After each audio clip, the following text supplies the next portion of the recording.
This is an appalling tragedy that's happened today. It's yet another boat disaster on the Mediterranean. We have accounts of at least 90 people dead from the local authorities.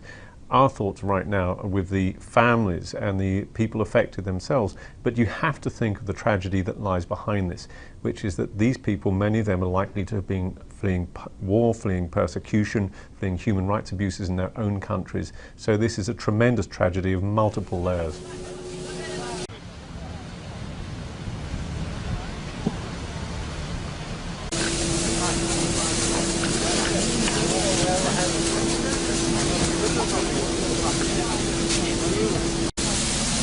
Quattro, 5, 6, 7, qua di qua più avanti, 8, 40,